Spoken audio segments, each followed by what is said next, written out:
Students, आज के इस वीडियो में रिफ्रैक्शन की बात को मैं आगे बढ़ाऊंगा और अगर आप इस वीडियो को खूबसूरती से समझना चाहते हैं तो इसी प्लेलिस्ट का इससे पहले वाला वीडियो जो मैंने रिफ्रैक्शन पर किया है उसे आप लोग ज़रूर देखिए। अब जो सबसे बड़ा सवाल है कि रिफ्रैक्शन आखिर होता ही क्यों है। जो बच्चे बिल्कुल इसी वीडियो पर आए हैं, इससे पहले के वीडियो को नहीं देखे हैं, उनके लिए मैं क्लियर कर दूं कि what is the means of refraction again.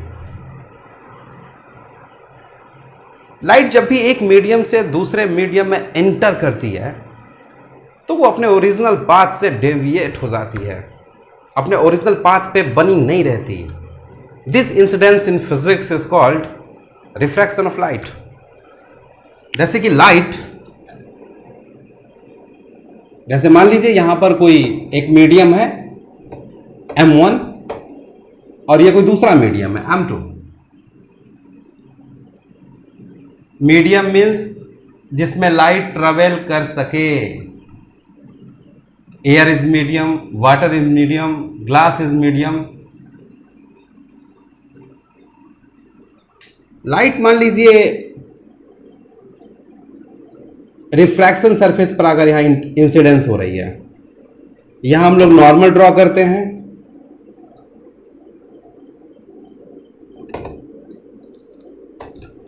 और जब भी लाइट की रे एक मीडियम से दूसरे मीडियम में एंटर करती है तो वो अपने ओरिजिनल पाथ से डेविएट हो जाती है।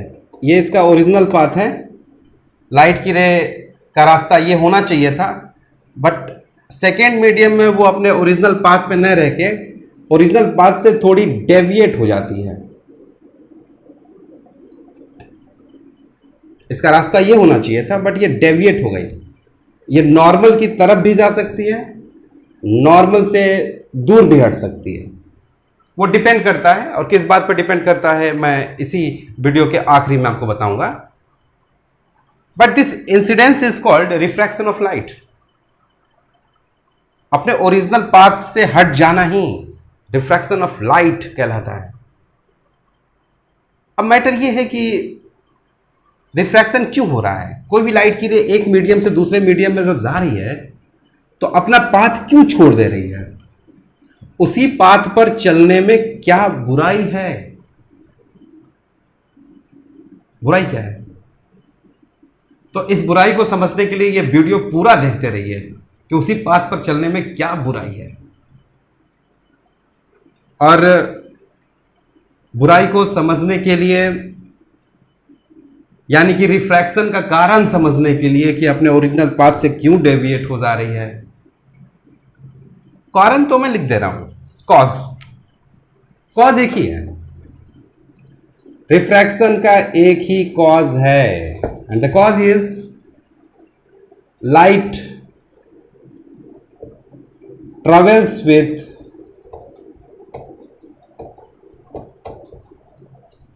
different speed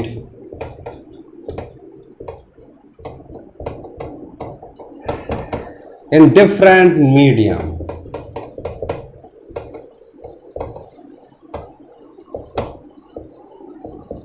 लाइट अलग अलग मीडियम में अलग अलग स्पीड से चलती है। लाइट एयर में जिस स्पीड से चलती है, वाटर में उससे अलग स्पीड से चलेगी। ग्लास में अगर इंटर करेगी तो उसमें किसी अलग स्पीड से चलेगी। तो जो लाइट अलग अलग मीडियम में अलग अलग स्पीड से चलती है, यही कारण है रिफ्रैक्शन का। बट यह अजीब सा कारण है। लाइट की स्पीड बदलने की वजह से पाथ से कैसे हट जा रही है, इसे आपको समझना पड़ेगा। आप ये सोच रहे हो कि ठीक है, इस मीडियम में स्पीड ज्यादा है, इस मीडियम में कम है, तो कम ही स्पीड्स कर दें। बट अपना रास्ता क्यों बदल दे रही है? वैसे रास्ता बदलना इज कॉल्ड रिफ्रैक्शन। तो ये रास्ता क्यों बदल दे रही है? स्पीड में अंतर आने की वजह से। इसके लिए आपको स्नेल लॉ पे आना पड़ेगा। स्नेल लॉ समझिए। स्नेल लॉ से आपको पूरा रिफ्रैक्शन क्लियर हो जाएगा।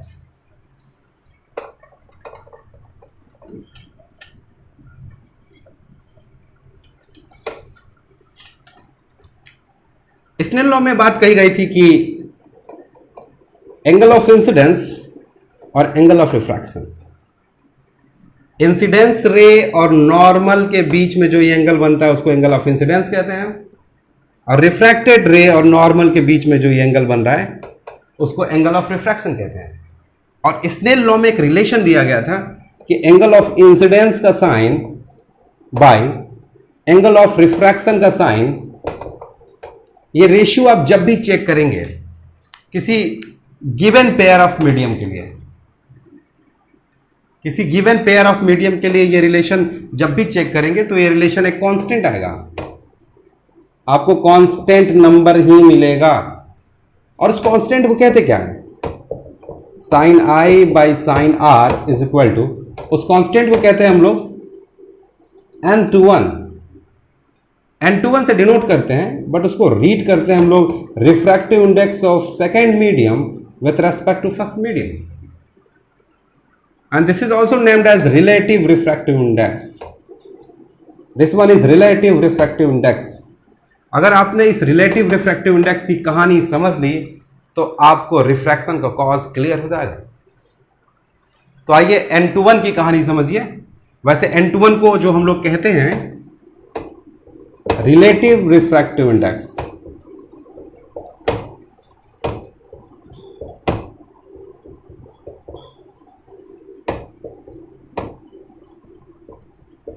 और रिलेटिव रिफ्रैक्टिव इंडेक्स का मतलब होता है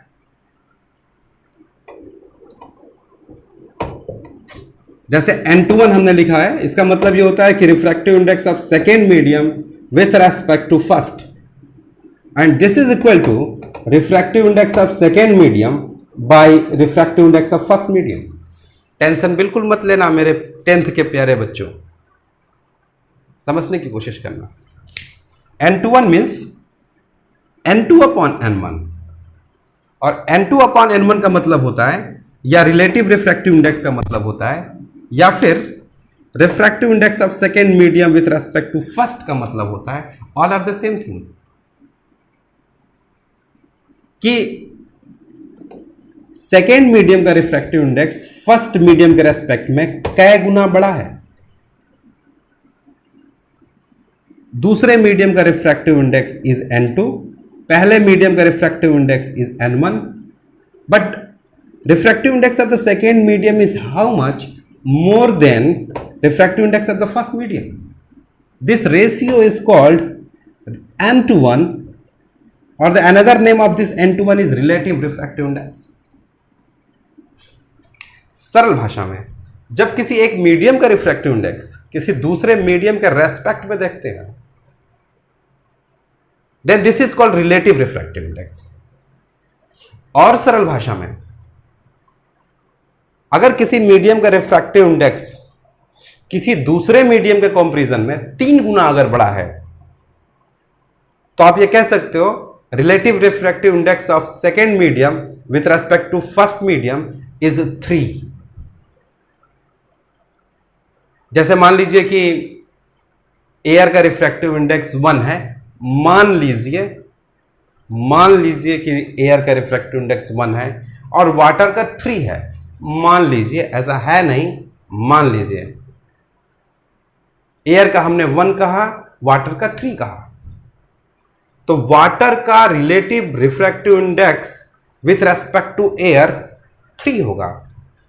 रिलेटिव रिफ्रैक्टिव इंडेक्स का एक ही मतलब होता है कि किसी एक मीडियम का रिफ्रैक्टिव इंडेक्स दूसरे मीडियम के कंपैरिजन में कितना गुना है।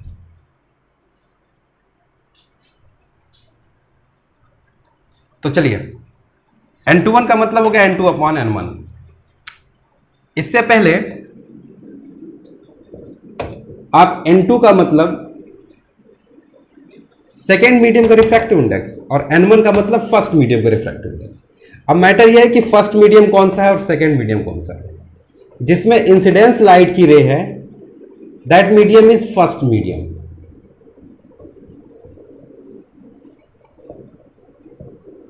और जिसमें रिफ्रैक्टेड लाइट की रे है that medium is second medium.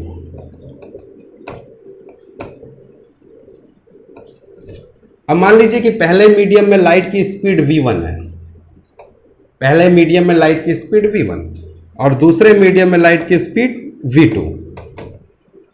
तो बच्चों N2 मतलब होता है refractive index of second medium. N2 की जगह आप रख सकते हो C/V2। और N1 मतलब refractive index of first medium.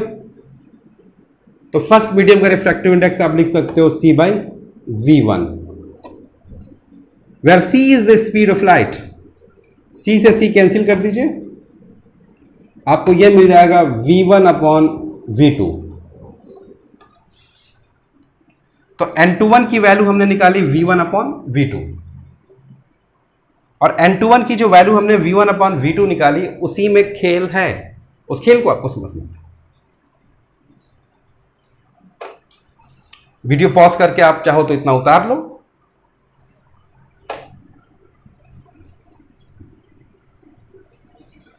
तो जो स्नेल लॉ में sin I/sin R is equal to ये लिखा था आपने, उसको आप इस फॉर्म में चेंज कर सकते हो। N21 मिस होता है, V1/V2 अभी निकाला। अब चूंकि लाइट की स्पीड अलग अलग मीडियम में अलग अलग होती है, V1 और V2 बराबर नहीं है।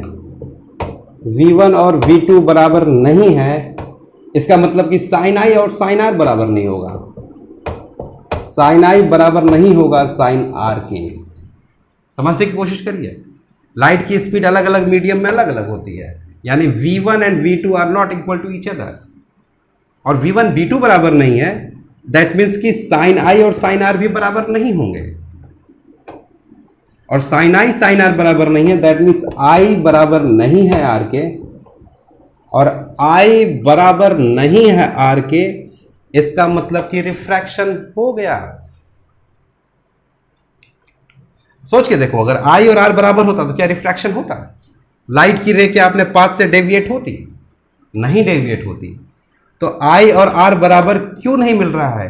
क्योंकि V1 और V2 बराबर नहीं है, और V1 V2 बराबर नहीं है, दैट मीन्स लाइट अलग अलग मीडियम में अलग अलग स्पीड से चलती है। This is the basic cause of refraction. आज के लिए इतना ही, थैंक यू।